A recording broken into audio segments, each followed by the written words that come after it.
교회 3명의 목사님과 그리고 3분의 장로님과 함께 논산 훈련소에 갔었습니다.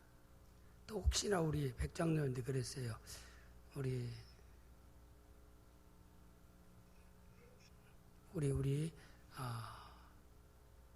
조권사님 혹시 아들 범수 훈련 중이면 만날 수 있을까 하고 이렇게 봤더니요, 거의 세례받는 인원이 6,060명입니다. 근데 실내 체육관에 6,060명이 머리를 다 깎고 똑같이 얼굴은 다 까맣고 이렇게 쫙 둘러서 있는데요, 다 똑같아요. 아마 아들이라고 해도 찾기 어려울 것 같습니다. 그래 아무리 혹시 만나볼까 하고 우리 목사님들이 이제 6,060명을 목사님들 A, B, C로 나눠가지고 이제 계속 내가 아무에게 성부와 성자와 성령의 이름으로 세례를 주노라 무릎 꿇고 하나하나 다 이렇게 안수 기도를 하는데, 물론 거기에 나온 군인들은 다 주는 그리스도시요 살아계신 하나님의 아들이라고 신앙을 고백하고 그런 믿음을 가지고 다 나온 것이라 그렇게 말하기는 아무래도 사실 그렇게 믿고 그렇게 기대하면 좋겠지만은 사실 실제는 그러지 않을 거예요. 훈련 과정에서 거기 가면 선물 9종 세트를 준다. 그러니까 그 안에 여러 가지 좋아하는 9가지의 뭐 쭈쭈바도 있고 뭐 애들 좋아하는 뭐 여러 가지 젊은이가 좋아하는 것들을 다 9종 세트를 준비해서 이 봉지에 딱 넣어서 복개 성경까지 십자가까지 해서 다 줍니다. 그렇기 때문에 그런 선물 때문에도 올 수 있고, 그리고 가장 군기가 들어있는 상태가 6주의 훈련 기간입니다. 거기에서 완전히 사유에 사람을 막 군인으로 바꿔놓는 장소예요. 딱 입수해서 머리 깎고 옷을 벗는 순간부터 뒤로 지침 앞으로 지침 뭐 해가면서 계속해서 훈련을 시키는 거예요. 그래서 뭐 조교들이 어때 때로는 말로 하지만은 막 그 공포감을 줘가면서라도 이 세상적인 모든 것을 다 하여튼 습관을 바꾸기 위해서 이렇게 아주 막 군인으로 이렇게 완전히 바꿔놓는 시간이 훈련 기간입니다. 그러니까 거기에 모여있는 사람이 얼마나 훈련이 참 잘 된 그런 군인들입니다. 그래서 뭐 거기에 여러 가지 모금성 부르려고 얘기하는 가운데 그들이 오늘 이 장소를 그들이 선택에 의해서 왔어요. 거기에는 때로는 보면 캐토릭 천주교인 애들은요, 아무리 9종 세트 아니라 90종 세트를 줘도 캐토릭 애들을 견진받은 애들은 그 자리에 안 와요. 저도 36개월, 8개월을 저도 군 생활을 했어요. 그때 이제 군인교회에서 있었기 때문에 너무나 잘합니다. 그렇게 아는데, 이제 거의 다 보면은 이제 세례 준다기도 안 오는 애들은 캐토릭 애들, 영세성사, 견진성사를 받은 사람은 안 와요. 그 다음에 또 거기는 철저한 또 불교인이 있어요. 아주 철저한 막 골수분자 불교인. 이런 애들을 제외하고는 어떤 애들은요, 군대 가서 물어보면요, 세례를 5번 받았다고 그래요. 메달이 5개라고요. 십자가를 5개 받았다는 거예요. 참 웃지 못할 일이기도 합니다. 그러나 그들이 막 군목은 계속해서 예수님만이 오직 우리의 구조가 되십니다. 나는 일생 동안 세례교인임을 항상 나는 고백하고 살 겁니다. 막 구호제청 계속 따라서 하기는 하는데, 그런 구호제청대로 그들이 정말 믿어져서 하겠는가라고 생각해도 저는 그래도 긍정적으로 봤어요. 그들이 뭐 9종 세트가 탐나서 온 사람도 있고, 정말 예수가 믿어져서 만나서 세례받기 위해서 온 사람도 있고, 거기 가면 뭐 사역하지 않고 한 2-3 시간 편히 쉴 수 있고 서늘한 데 가서 좀 편안하게 잠잘 수 있다. 뭐 잠잔다라고 해서 뭐라고 하는 사람 없잖아요. 종교행사 와서 그냥 잠잘 수도 있어요. 편히 잠자기 위해서 올 수도 있다라고 생각했지만은, 그러나 거기 이제 어느 목사님 그런 얘기를 해요. 성경에 누구든지 아버지께서 인도하지 않냐면 내 앞에 나올 자가 없다. 물론 그 말씀은 그 세례받은 장소에 나오는 것을 얘기하는 하나님 말씀은 아니에요. 하나님 앞에 주는 그리스도시요 살아계신 하나님 아들이라고 신앙을 고백할 수 있는 자리에 나오는 것은 하나님이 인도하지 않으면 나올 수 없다는 의미이기도 하지만은, 성경의 로마서 10장에 보면 믿음은 들음에서 나며 들음은 그리스도의 말씀으로 말미암았느니라. 이렇게 그들이 어떤 이유로 이 세례받는 일을 선택해서 이 종교적인 행사에 왔던, 그들의 선택에 의해서 왔지 강압적으로 온 것은 아니라 이 말입니다. 오기 싫은 애들은 안 오는 거예요. 자기가 선택해서 그 장소에 왔습니다.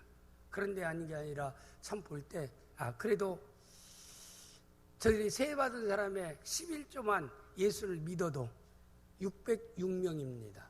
그건 한위기예요. 그것도 한위기.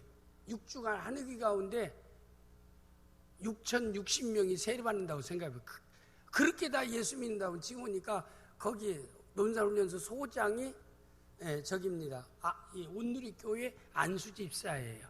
소장이 안수집사니까 아무래도 기독교 편향적인 정책을 그 안에서 쓸 수밖에 없는 거예요. 팔이 안으로 굽는다고. 물론 불교나 또 로마 캐토릭 같은 거 천주교도 인정하지만, 그래도 내가 소장으로 있을 때 하나님께서 나로 하여금 기독교를 예수 믿게 하는 일에 내가 쓰임받는다라고 얼마나 좋겠는가 해서 아마 최고의 혜택을 드리는 것 같아요.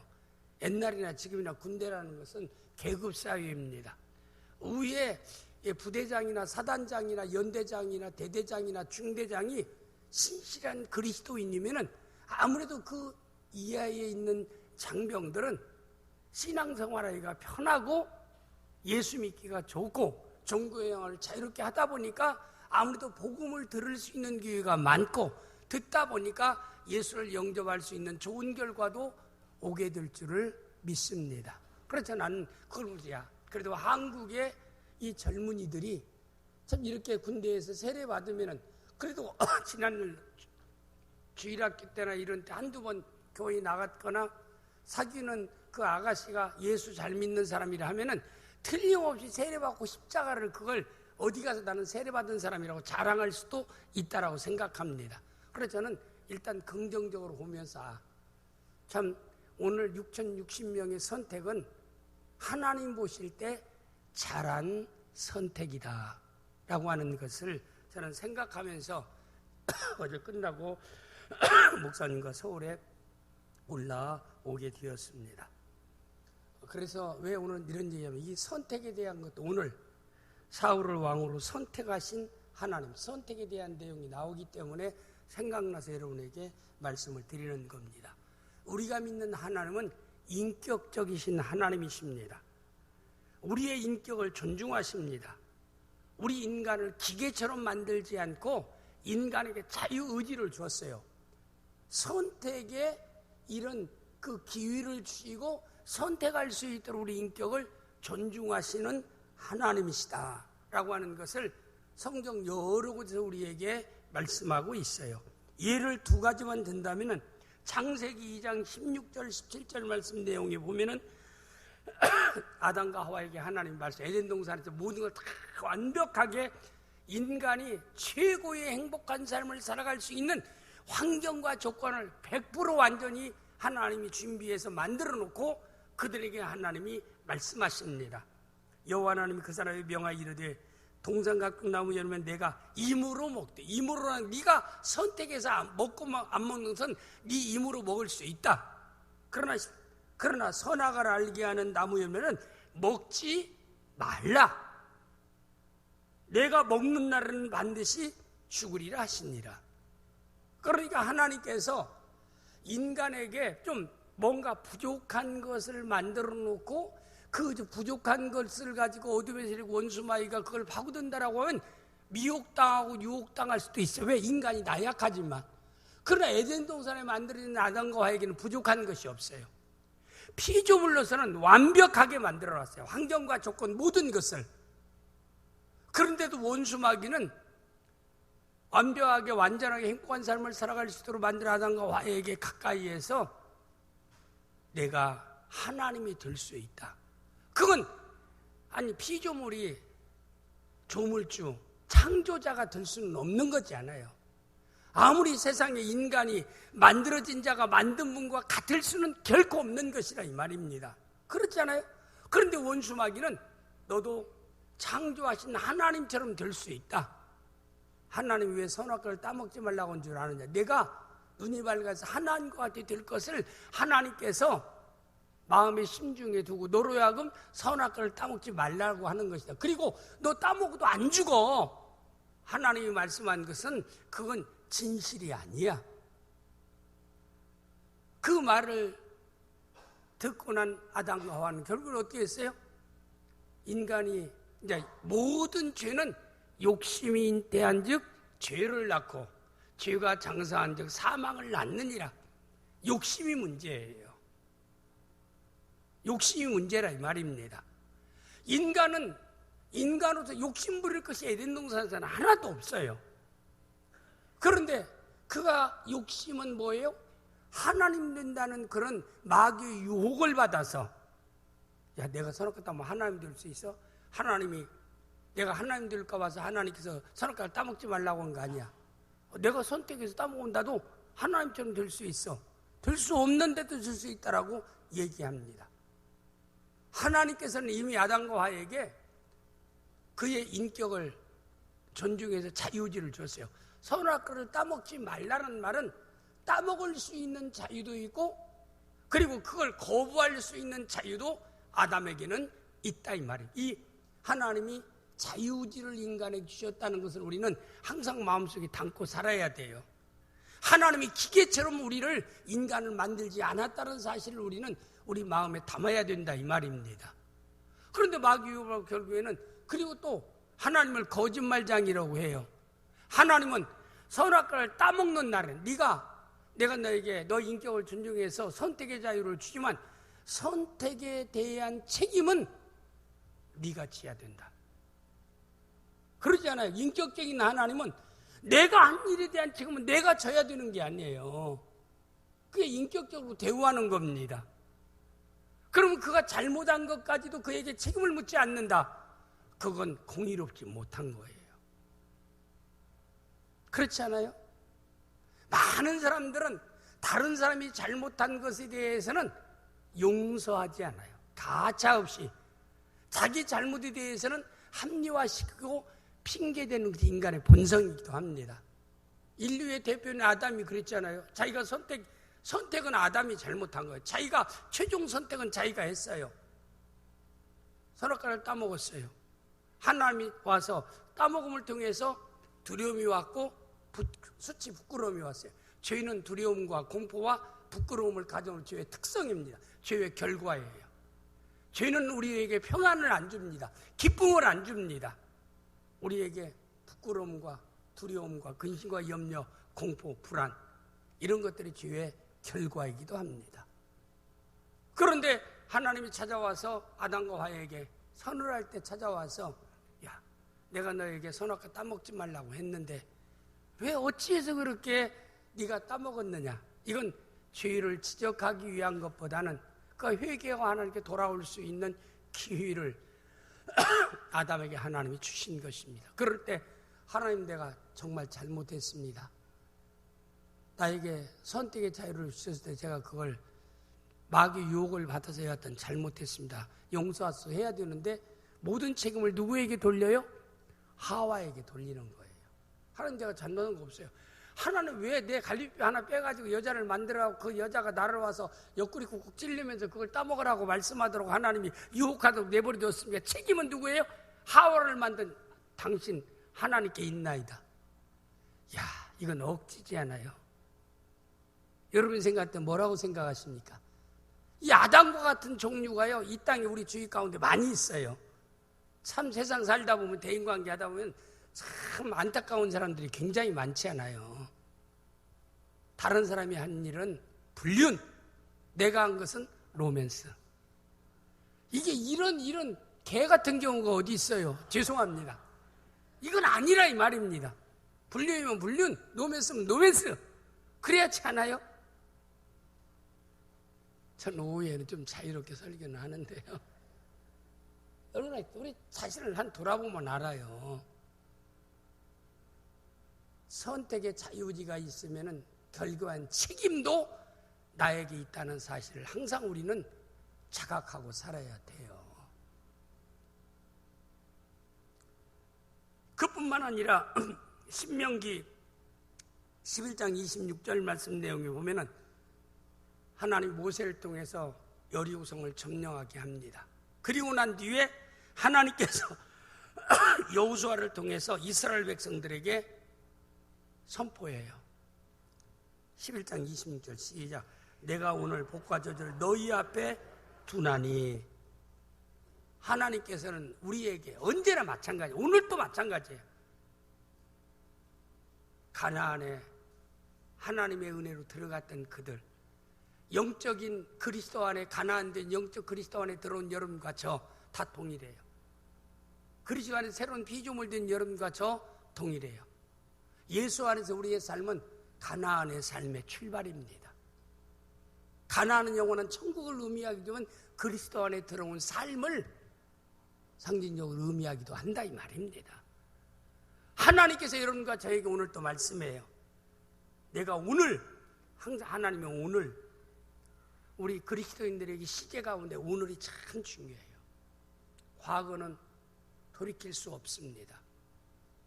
미래는 불확실합니다. 보장받지 아니한 날입니다. 내가 선용할 수 있는 날은 언제예요? 과거도 아니고 미래도 아니고 언제예요? 오늘이에요. 여러분과 저는 항상 오늘을 올바른 선택을 하고 지혜롭게 믿음을 따라 살아가는 성도가 되어야 될 줄 믿습니다. 오늘 신명기 28장 26절은 이스라엘 백성들에게 하나님이 말씀하는 말씀이지만 오늘 여러분과 저를 향해서 말씀하는 말씀이기도 한다. 오늘 내가 오늘 복과 저주를 너희 앞에 둔다 이 말입니다. 가나안에 들어와 있는 이스라엘 백성들에게 지금 말씀하는 말씀이에요. 내가 오늘 복과 저주를 너희 앞에 두나니. 29절 말씀 보면은 내 하나님 여호와께서 내게 가서 차지해야 할 땅으로 너를 인도하여 들이실 때 너는 그리심산에서 축복을 선포하고 에발산에서 저주를 선포하라. 너희가 에발산에 쓰든가 그리심산에 쓰든가 하는 것은 너희가 선택할 사항이라 그랬어요. 가나안 땅에 들어오는 것은 주의 은혜로 너희가 들어왔지만은 네 자신이 오늘 이 땅에서의 삶을 위해서 선택은 내가 해야 한다. 네가 축복을 선포하는 그리심산에 서는 건 네가 선택할 것이고 네가 에발산에 서는 것도 내가 선택할 것이다. 그리심산에 서는 삶은 여호와의 말씀을 듣고 삶에 적용하는 삶이고 에발산에서는 여호와 말씀을 거역하고 불순종의 삶을, 인본주의의 삶을 살아가는 것, 불순종의 삶을 살아가는 것은 곧 에발산에 쓴 것이다 라고 하는 것을 여기 신명기 11장 26절에서 29절까지의 말씀의 내용입니다. 우리는 이 땅의 삶에서 선택이 참 중요해요. 제가 오늘 선택에 대해서 지금 여러분에게 말씀드리는 거예요. 선택이 우리에게 너무나 중요합니다. 그러나 우리가 이 세상에 살아가면서 선택에 대해서 생각할 때 두 가지를 생각할 수 있어요. 내가 선택할 수 없는 것. 세상 사람들이 얘기하는 숙명적으로 운명적으로 받아들일 수밖에 없는 것이 있어요. 하나님 우리를 선택하시고 불러내시고 구원에 이르는 믿음을 주셔서 왕같은 재성 하나님 영생을 하나님이 얻게 하신 것은 내가 거부할 수 있는 하나님의 은혜, 하나님의 선택에 의해서 우리에게 주어진 하나님의 은혜인 줄을 믿습니다. 여러분의 선택이 아니에요. 하나님이 최고의 은혜의 선물은 우리 선택사항에 안 뒀어요. 하나님이 선택해서 하나님이 선물로 주신 것이다. 에베소 2장 8절 9절 너희가 그 은혜를 인하여 믿음으로 말미암아 구원을 얻었나니 이것은 너에게서 난 것이 아니요 하나님의 선물이라. 행위에서 난 것이 아니기 때문에 아무도 자랑할 자가 없느니라. 내 선택과 무관한 거예요. 근데 가장 좋고 최고 좋은 것은 하나님께서 우리 선택사항에 안 두었어요. 이게 하나님의 은혜입니다. 왜? 인간은 선택을 잘못할 수도 있어요. 정수기 권사 집사님, 살아오면서 선택을 다 잘했다라고만 생각돼요? 내가 왜 그렇게 선택을 잘못했을까? 잘한 것도 있고 잘못한 것도 있고, 이거 집사님 선택한 건 잘한 거고, 내가 그게 해석하는 거예요. 안 물어보고 그냥 제가 보니까 그런 것 같아서. 세상이 그러지 않아 살아가면서 나는 내 인생의 선택은 모든 것이 다 잘됐다 이렇게 말할 사람이 이 땅에 한 사람도 없어요. 왜? 인간은 전지하지 못하기 때문에. 상황에 따라서, 환경에 따라서, 감정에 따라서, 사건에 따라서 선택할 때가 훨씬 더 많아요. 그러다 보니까 내가 왜 그렇게 선택했을까? 왜 내가 그렇게 선택했을까? 이렇게 여러분 마음속에 그렇잖아요. 누구나 욕심은 그러잖아요. 야, 내가 선택했다면 현재의 남편보다 더 좋은 남자를 선택하는 것이 더 좋은 선택이었을 텐데, 이런 생각도 가질 수도 있다 이 말입니다. 그러나 뭐 물릴 수도 없는 것이고 되돌릴 수도 없는 거니까 그건 우리가 운명처럼 받아들여야 되지요. 하나님의 절대주권을 신뢰하는 거. 그러나 그건 우리의 선택이었습니다. 남편을 선택하는 우리의 선택이었잖아요. 아내를 선택하는 우리의 선택이었잖아요. 하나님이 불강력적으로 아내를 하나님이 결혼시키게 하고 남편으로 하나님이 결혼시켜서 결혼한 사람 손 들어봐요. 아무도 없어요. 이건 우리의 선택사항이에요. 그래서 세상에는 내가 선택할 수 없는 것이 있고 선택할 수 있는 것이 있다 이 말입니다. 내가 혈통적으로도 마찬가지예요. 세상엔 혈통이 백인으로 선택돼서 태어난 사람도 있고, 흑인으로 태어난 사람도 있고, 황인으로 태어난 사람이 있고, 이것은 여러분이 어떤 때 생각하면 내가 백인으로 태어난 것이 좋았을 걸, 흑인들은 그렇게 생각해요. 가만 피부로 간 사람은 그렇게 생각한다 이 말. 내가 백인으로 선택하면 얼마나 좋을까? 이태원에서 우리 한국 여자가 PX 근무하는 여자가 미군 흑인 장교와 이제 연애를 해서 아이를 낳았는데 이상하게 흑인하고 결혼하면은 흑인을 낳아요. 염색체가 막 흑인 염색체가 강해서 그런지는 몰라도 거의 다 흑인을 낳아요. 그러니까 얘는 이제 한국 이태원 초등학교를 다니다 보니까 이제 걔가 항상 스트레스 받는 것이, 우리나라의 초등학교에 가서 우리나라 말도 다 잘하고 그러는데도 피부 컬러가 검은 것 하나 때문에 항상 걔는 따돌림을 당하는 거예요. 애들이 한밤중이라고 놀리기도 하고 32구궁탄이라고 놀리기도 하고. 그러니까 그 어린아이가 스트레스 받아갖고 야 비누로 해야 내 피부를 하얗게 하리라 생각하고 엄마가 PS 근무하고 와보니까요, 화장실 울면서 계속 이태리 타올로 손을 깨끗이 닦고 있는, 비누로 닦고 이게 다 피가 흐르는데도 닦고 울면서 닦는데 엄마가 막 하면서 왜 그래 하니까 애들이 자기를 껌둥이라고 놀린다. 그래서 지금 낙스 비누를 갖고 이태리 타올로 아무리 닦아도 이게 깨끗하게 스쳤지 않는다 이 말입니다. 아니 구스인이 그 피부를 희게 할 수 있겠습니까? 표범이 그 반점을 바꿀 수 있겠느냐 이 말입니다. 이건 받아들일 수밖에 없는 거예요. 내가 선택해서 얻어진 결과가 아니라 이 말입니다. 내 자신이 백인으로 태어났든 흑인으로 태어났든 황색인종으로 태어났든, 그리고 어느 가문에 태어났든 어떤 부모 밑에서 태어났든 이런 것들은 내가 선택할 사항이 아닙니다. 이 땅에는 내가 선택할, 아까 구원의 문제도 내가 선택하는 것도 아니고 그 위에서 선택할 수 없는 일들이 있고, 그 다음에 내가 선택할 수 있는 것들도 많습니다. 우리가 인생에 살아가면서 사람이 참 선택을 잘한다는 것은 지혜롭게 사는 거예요. 어떤 일을 선택할 때 기본적으로 항상 그러죠. 저는 항상 얘기해요. 객관적인가? A가 봐도 옳고 B가 봐도 옳고 C가 봐도 모든 사람이 볼 때 옳은 건가? 이거 선택하는 사람은 그래도 선택에 후회하는 것이 적어요. 그리고 역사성이 있는가? 이것은 모든 역사에 비춰볼 때 이 역사성까지 따지기는 굉장히 어려워요. 남편 선택하는데 역사성까지 따지는 건 어려워요. 야, 그 아버지가 품행이 어떤가, 그 할아버지가 또 어떤가, 그 가계부를 봐가면서 조사하고, 그리고 병원 종합진단기록까지도 확인해보고, 이 병력이 있는가 없는가 여러 가지로. 사실 이런 거 있잖아요. 이런 건 다 이건 역사성이고 객관성입니다. 그러니까 이런 것들을 다 보아서 이렇게 선택을 하는, 이걸 뭐 잘못됐다라고 막 그렇게 해서 선택하는 사람은 후회하는 것이 적어요. 그건 누구나 기본적인 요소이기도 하잖아요. 그래서 통계에 의하면은 요사의 젊은이들이 항상 배우자를 선택할 때 남자 청년하고 여자 청년의 차이점이 있다면, 보통 여자 청년들이 배우자를 선택하는 첫째는 능력, 이걸 가장 우선으로 본다. 능력. 그래서 저는 한문은 뜻글자인데 한문에 보면 입구자에다가 열십자에다 힘력자. 그래서 한문의 남자는 10명의 입을 책임져서 살아갈 수 있는 능력이 있는 것이 남자다. 우리 남자들은 정신 바짝 차려야 돼요. 10사람의 입을 채워줄 수 있는 능력을 가진 것이 남자의 기본이라고 합니다. 하여튼 어떻게 살아도 10사람 입은, 뭐 요사이는 쌀값이 싸니까 뭐 그거 입 채워주는 거 어려운 건 아니에요. 제가 얘기하는 그 능력이라는 거, 이건 여자들이 보는 거. 뭐 우리는 결혼도 끝났으니까 걱정할 이유가 없지만은 여러분의 자녀나 또 손자 손녀가 있잖아요. 할 때 남자 선택은 첫째 능력을 본다고 그래요. 능력이 있어야 된다. 사람이 좋아도 능력이 없으면 이건 관계 있는 사람을 고생시킨다.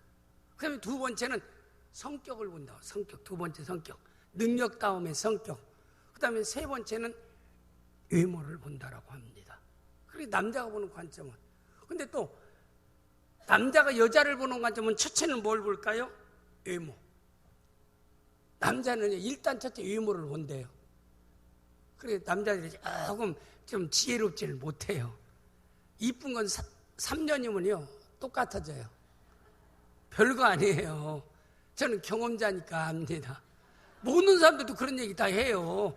뭐 이쁜 거 그거 뭐 별거 아니더라. 그건 꼭 미인하고 산 사람만 그런 얘기 하는 게 아니라 기혼자들, 제가 목사이기 때문에 많은 사람들의 얘기를 제가 많이 듣습니다. 그거 물어봐요. 또 한번 제가 설교하려고 하니까 물어봐요. 그럼 거의 다 얘기하면 남자는 여자를 외모를 보고, 그 다음에 두 번째는 성격을 본다. 성격이 좀 좋아야 된다. 그 다음에 세 번째는 그 다음에 능력을 본다는 겁니다. 우리 그리스도인 여기에 또 신앙을 봐야 될 텐데, 더불어서 플러스 신앙, 이게 가장 우선일 수도 있습니다. 예수 믿어야 서로 소통이 되어지는 거예요. 서로 진정한 대화가 이루어지는 거라 이 말이에요. 여자는 구원의 확신이 있는데 남자는 구원의 확신이 없어요. 여자는 신앙이 있어서 세례받고 믿음의 사람이면 천국의 소망을 가지고 여호와를 두려워하는 건데 믿음을 따라 살려고 힘쓰는데, 남자는 전혀 구원의 확신도 없고 믿음도 없다라고 하면은 세상적인 육신의 사랑은 그건 별로가 오래 못 갑니다. 오래 갈 수가 없는 거예요. 그래서 그것 때문에 여러 가지 갈등을 겪는 사람들을 저는 수없이 와봤어요. 뭐 결혼하고 예수 믿게 한다, 그게 쉬운 일이 아니에요. 성공하는 확률이 높지를 않아요. 굉장히 어려워요. 그러니까 처음부터 믿는 사람, 세례 받은 사람을 선택해서 결혼하는 거, 이게 좋은 것 중에 하나입니다. 그래서 제가 얘기하는 것은 어떤 선택을 하든 우리는 선택을 잘하는 성도가, 세상을 지혜롭게 살아가는 성도가 되어지는 줄 믿습니다. 그래서 야고보서 1장 5절에 너희 중에 지혜가 부족하거든. 지혜는 선택이라고 그랬어요. 선택 잘하는 거라고 얘기했습니다. 너희가 선택하는 것이 부족하다고 생각되면 여호와 하나님께 지혜를 구하라. 하나님 너에게 지혜를 주시리라. 전문적인 지식과 지혜는 달라요. 지혜라는 건 삶에서 실제 적용되어지는 힘입니다. 능력입니다. 지식은 자기 어떤 일에 대한 전문적인 그런 지식을 갖는 거예요. 실력을 갖는 거예요. 저는 어렸을 때 그런 어른들의 그런 얘기를 많이 들었어요. 지혜로운 사람은 댓글로 배워서 말글로 풀어 쓰며 산다. 지혜롭지 못한 사람은 말글로 배워서 뒷글로 풀어먹으며 산다. 그래서 어른들이 야, 지혜로운 자가 되어야 한다. 말글로 배워서 말글로 막 가마로 풀어먹고 살면 얼마나 더 좋겠습니까? 하나 우리에게는 지혜, 이것은 올바른 선택하는 삶을 살아가는 것이 지혜다라고 하는 것을 여러분에게 말씀을 드리기도 합니다. 오늘의 말씀으로 돌아가서 사무엘상 10장 1절 말씀 내용에 보면 하나님이 원하시지는 않았지만은 하나님의 백성 이스라엘이 원하기 때문에 우리에게도 사사를 그때마다 어려울 때마다 사사를 세워서 우리 하나님의 백성들을 인도하고 그런 외적의 침입으로부터 건져주는 그런 일 말고 상시 이방인들처럼 왕을 우리로 하여금 세워서 왕의 지배와 지도를 받으면서 한 나라를 세워갈 수 있기를 원합니다. 사사시대가 끝나자마자 이스라엘 백성들이 하나님 앞에 간절히 간구하니까 하나님이 사무엘을 통해 그래요. 왕을 세우면 너희들은 왕에게 종이 되어야 한다. 그의 지배를 받아야 되고 그의 종로를 해야 되고 너희 모든 것을 그에게 좋은 것을 빼앗긴다. 그래도 너희가 왕 세우기를 원하냐니까 그래도 왕을 세워 주시옵소서. 백성들이 외치니까 하나님은 외면하지 못해요. 그래?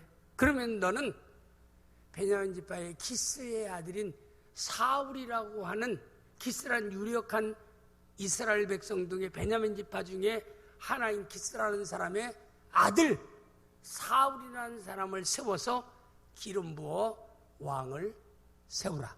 그러니까 초대 이스라엘의 첫 번째 왕으로 선택받은 사람이 베냐민 지파 기스의 아들 사울이었더라 라고 하는 것이 오늘의 말씀의 내용입니다.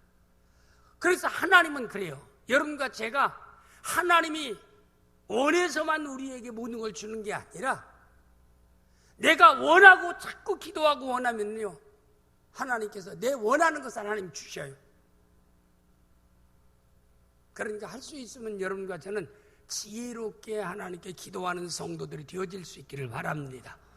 인격적인 하나님이 원하면 그래 네가 원하는 대로 내가 들어주마. 자녀들이 오면 어느 정도까지는 야 너에게 필요하지 않는데도 자꾸 요구하면은 때로는 어떻게 해요? 때로는 들어주기도 한다 이 말입니다. 오늘 또 하나님이 원하는 일은 아니었어요.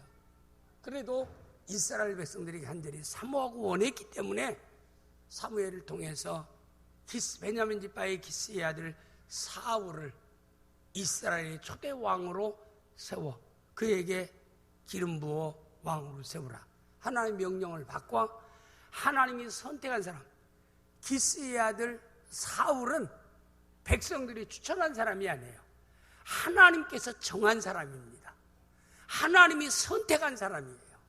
하나님이 선택해서 사울왕을 하나님이 세우도록 사무엘을 통해서 역사하셨는데 왜 하나님께서 이스라엘의 많은 사람 가운데서 베냐민 지파의 가장 미약한 지파의 기스의 아들 사울을 하나님이 왕으로 선택하셨을까? 하나님의 선택하신 그 하나님의 마음을 우리 성경을 통해서 잠깐 상고해 보면은 전 세 가지의 그 이유를 저는 이 말씀 속에서 찾아볼 수 있었습니다. 첫째, 사무엘상 9장 3절 4절 말씀 내용에 보면은 사울의 아버지 기스가 암나귀를 잃고 그의 아들 사울이 너는 일어나서 한 사원을 데려가서 암나귀를 찾으라 하며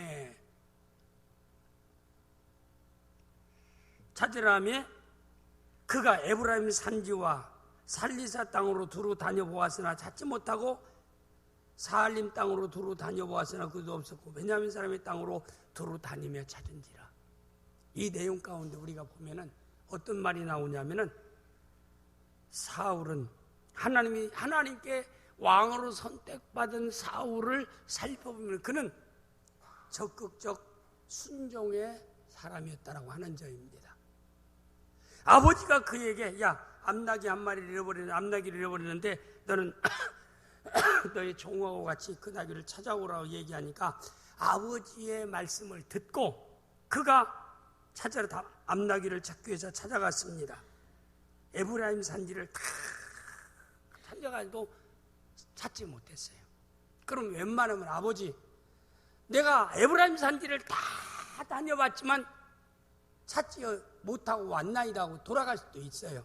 그런데도 그는 또 살리사의 땅을 또 다 다니면서 또 찾아봤고, 거기 없으니 사알림 땅을 또 다니면서 찾아봤고, 베냐민 사람의 땅까지 좌절하고 끝까지 그가 아버지의 뜻을 이루어드리기 위해서 그가 찾아 나섰던 것을 볼 수가 있습니다. 저는 성경 가운데 보면은 성공한 사람, 승리한 사람, 건강한 사람의 공통점을 보면은 적극적인 삶을 살았다라고 하는 이건 살았다는 것을 우리는 찾아볼 수 있어요. 여호수아 1장 6절에서 9절 말씀 가운데 6절에 보니까 하나님이 여호수아를 세우고 난 뒤에 여호수아에게 요구한 게 있어요. 강하고 담대하라. 또 7절 말씀 내용에 보면 오직 강하고 극히 담대하여. 또 9절 말씀 내용에 보면은 내가 내게 명한 것이 아니냐, 강하고 담대하라. 두려움하며 놀라지 말라. 이건 뭐예요? 내가 어디로 갔니? 내 하나님 여호와가 너와 함께 하느니라 하시니라. 강하고 담대한 삶의 자세가 어떤 자세요? 적극적인 삶의 자세라 이 말입니다.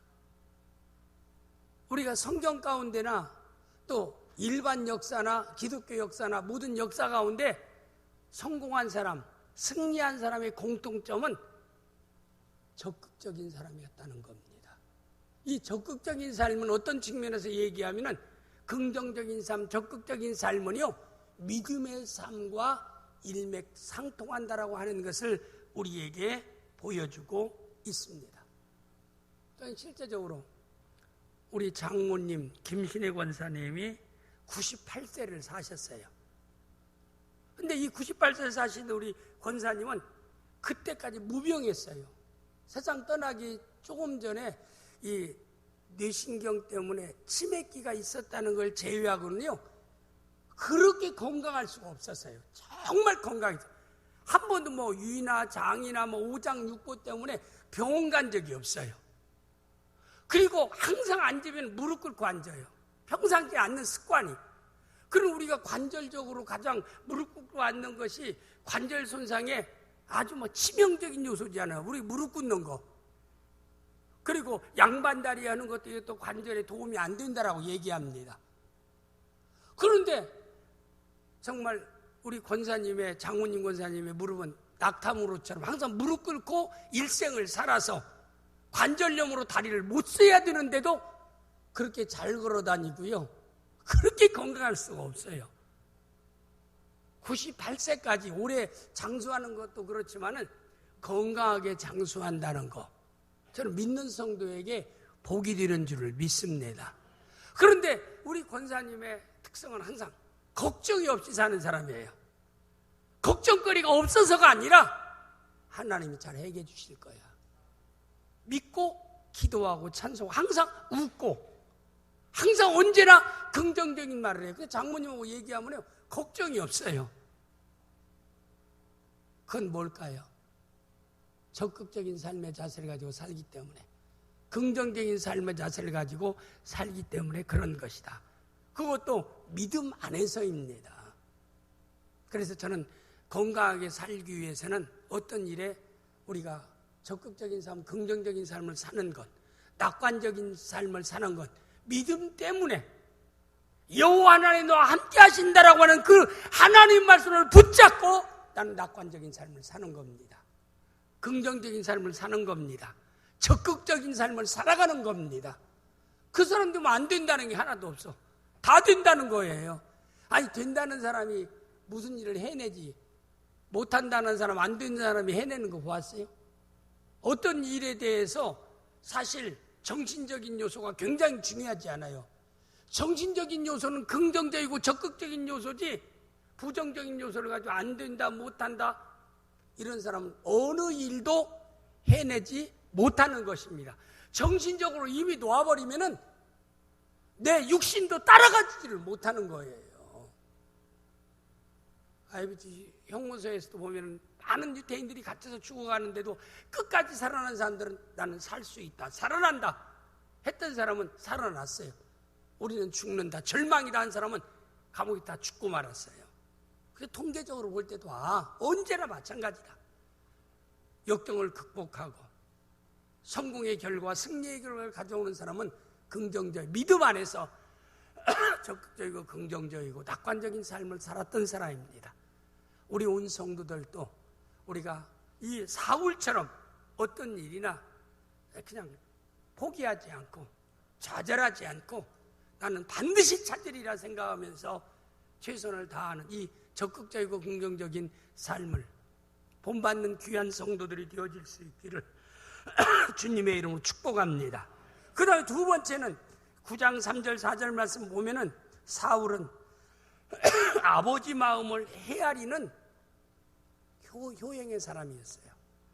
아버지가 명령한 것은 내가 이걸 반드시 암나귀를 찾아와서 아버지를 기쁘게 해드려야지. 그게 꽂혔어요. 자기 성취 의욕을 갖는 게 아니라 아버지가 나에게 암나귀를 찾아오라고 했으면 내가 찾아서 아버지에게 암나귀를 가지고 가리라는 이거 한 가지 생각밖에 안 했어요. 그러니까 여기 얘기한 대로 에브라임 산지를 돌아다니면서 자에도 없었고 또 살리사 땅을 찾아다니며 없었고 살림 땅을 찾아다니면서 베냐민 사람의 다른 상을 다 돌아다니면서 찾아도 찾지 못했어도 좌절하지를 않아요. 포기하지를 않습니다. 힘들고 어려워도 내가 반드시 아버지가 말씀한 대로 암나귀를 찾아서 아버지에게 가져와서 아버지를 기쁘게 해드리라. 아버지 마음을 헤아리는 사람이었어요. 그리고 난 뒤에 나중에 여기 사무엘상 9장 5절 말씀 내용에 보면은 사무엘상 9장 5절 말씀 3절만 띄우지 말고 5절 좀 비춰봐요. 그들의 숲땅이 저기 방송실에 지금 내 왜 말을 안 듣고 있는가, 졸고 있나. 그들이 숲땅에 이를 때 사울이 함께 가던 사원에게 이르되 돌아가자. 내 아버지께서 암나귀 생각은 고사하고 우리를 왜 걱정할까 두려워하노라. 이제는 최선을 다해서 아버지를 기쁘게 하라고 생각하다가 놓친 게 있었어요. 암나귀도 소중하지만 너무나 오랫동안 지체하면은 아버지가 암나귀를 찾는 그 걱정, 못 찾는 걱정보다는 내 아들 사울이 암나귀를 찾다가 혹시 골짜기에서 실종되지는 않았는가, 사고당하지는 않는가 하고 걱정할지도 모르니까 사원에게 아버지께로 돌아가자. 그러니까 이 사울의 마음에 꽂힌 건 누구예요? 아버지의 마음이에요. 이보다 더 큰 효도가 어디 있겠습니까? 에베소 6장 1절에서 3절까지 보면은 내 부모를 내 주 안에서 너의 부모에게 순종하라. 내 부모를 공경하라. 이것은 약속 있는 적개인이 내가 잘되고 땅에서 장수하리라. 에베소 6장 1절에서 3절까지의 말씀의 내용입니다. 방송실 따라오지 못하네요. 항상 우리 마음속에 간직해야 될 것은 이렇게 하나님이 사울을 선택하신 이유는 그 아버지에게 아버지 마음을 헤아리는 사람이었고 아버지에게 효도하는 사람이었다는 것. 최고의 효도는 뭐예요? 부모의 마음을 헤아리는 것을, 부모의 마음을 기쁘게 하고 근심 걱정을 안 시키는 것이 최고의 효도인 줄을 믿습니다. 나이 많이 드신 분들은 때로는 그러잖아요. 자식은 놔두고도 애완경으로 기르는 강아지가 좀만 시들시들하면 얼싸안고 동물병원으로 시도 때도 없이 뛰어가면서 엄마 아빠 아프다면 그건 노안인인데 뭐 그렇게 아프다고 하시냐고. 그건 당연히 겪는 일이 아니겠느냐고. 그런 사람은 낙원교회 하나도 없는 줄 압니다. 다 밖에 있는 사람들이에요. 오늘 또 동사목사가 얘기하는데 참 부모는 자식을 위해서 특별헌금도 드리고 감사헌금도 드리고 얼마나 기도하는데 자식이 부모를 위해서 동사목사도 아버지 어머니를 위해서 헌금 한번 못 드렸다고 하잖아요. 그게 오늘의 자식의 현주소이기도 합니다. 그러나 우리 나온교회 성도들은 달라져야 될 줄 믿습니다. 부모님이 살아계시다라고 하면은 부모님 마음을 헤아릴 줄 아는 사울과 같은 여러분이 되어지셔서 하나님 앞에 왕으로 존귀한 자로 선택받는 사람처럼 은혜와 복을 받는 성도들이 되어질 수 있기를 주님의 이름으로 축복합니다. 세 번째, 사울은요 겸손한 사람이었어요. 사무엘상 9장 6절에서 7절까지 말씀 내용이 보면은 그랬어요. 사환이 주인이여, 지금 소문에 듣기로는 이 성읍에 하나님의 사람, 사무엘이라는 하나님의 사람이 있는데 그 사람에게 나아가서 암나귀 문제 때문에 가서 좀 여쭈어보면은 우리의 문제를 해결해 줄 수도 있다. 이렇게 얘기하니까 무시해버리고 지나칠 수도 있지만은 함께 했던 사환의 말이라 할지라도 종의 말이라 할지라도 귀담아 듣고 그 선지자가 어디 있느냐. 야, 선지자 얘기할 때는 그냥 가는 일이 없이 뭔가 이렇게 뭘 좀 이렇게 가지고 가야 하는데 준비할 것 뭐가 있느냐. 내가 찾아갈 때 준비할 물건이 이렇게 있나이다. 그러면 찾아가자 해서 자기에게 문제 해결을 위해서 사환이 얘기하는 그 의견까지도 무시하지 않고 겸손하게 받아들인 사람이었다. 하나님이 쓰시는 사람의 특징, 하나님이 복을 위해서 선택하는 사람의 특징은 겸손한 사람입니다. 성경에 언제나 하나님은 겸손한 자에게 은혜를 주신다라고 그랬습니다. 오거스틴은 성도의 최고의 미덕은 첫째도 겸손이요, 두째도 겸손이요, 셋째도 겸손이라고 말씀했습니다. 하나님 앞에 왕으로 선택받아 기름 부음 받았던 사울은 겸손한 사람이었다는 것. 우리가 나보다 권력 있는 사람, 나보다 능력 있는 사람, 나보다 높은 위치에 있는 사람, 나보다 잘난 사람, 나보다 가진 게 많은 사람의 앞에서 겸손한 게 중요하진 않아요. 그것도 겸손이 필요하지만 낮은 자리에 있는 사람, 힘이 없는 자리에 있는 사람, 내가 무시해버릴 수 있는 자리에 있는 사람의 말까지라도 귀를 열어놓고 청종할 수 있는 그 사람, 받아들일 수 있는 그 사람, 마음이 열려있는 그 사람이 겸손한 사람인 줄을 믿습니다. 제가 언젠가 한번 얘기했지요. 동대문 창신교회라는 창신제일교회라는 큰 교회가 있는데 거기에서 담임 목사님, 미국에서 공부를 많이 하고 박사학위를 받은 사람이라 2대 목사로서 그 미국에서 목사님을 청빙해 왔어요. 근데 그분이 이제 목회를 하다가 이제 여러 가지 실수를 하는데 실수 중에 하나가 뭐냐면은 진정한 겸손이 뭔 줄 아십니까? 많이 배운 사람이 나 배운 것이 없습니다라고 얘기하는 것이 겸손이지, 초등학교분이 안 나오고 무학자가 나는 배운 것이 없습니다라고 겸손하는, 그건 겸손이라고 말할 수가 없습니다. 근데 창진동 그 교회에 실장사하고 옷장사는 옛날 이북에 내려온 사람들은 뭐 초등학교도 안 나온 사람이 얼마나 많고 초등학교만 나온 사람이 얼마나 많은 게 다 장로들입니다. 야, 저놈이 미국 가서 박사학위 받고 왔다 해서 초등학교 우리 안 나온 우리 장로들인데 저렇게 무시해서 이런 말을 하는가 해서 결국에는 그 교회에서 쫓겨났어요. 겸손은 어디에서나 다 겸손한 것이 겸손입니다. 약한 자 앞에서나 강한 자 앞에서나 누구 앞에서도 자기를 낮추고 상대를 높이는 사람, 상대를 존중히 여기는 사람, 상대를 나보다 낮게 여기, 성경에 보면은 너희보다 잘난 사람을 낮게 여기라. 그런 말은 절대 없어요. 항상 너와 관계된 사람을 너보다 낮게 여기라. 하나님 너를 높이시리라. 우리를 높이시는 분은 누구예요? 하나님이십니다. 우리가 겸손할 때 하나님이 우리를 높이는 게 아니라 겸손하면 내가 겸손히 그를 높이는 사람도 나를 높이게 됩니다. 뭐 인간적으로 그 사람이 높임받기 위해서 내가 겸손한 것은 아니지만은 하나님이 우리에게 항상 겸손의 삶을 살라라고 말씀하셨기에 우리 모든 성도들은 살아가면서 항상 겸손한 자의 삶을 살아가는, 그래서 하나님이 여러분을 존귀케 올려주시는 놀라운 역사가 있기를 주님의 이름으로 축복합니다. 기도합니다.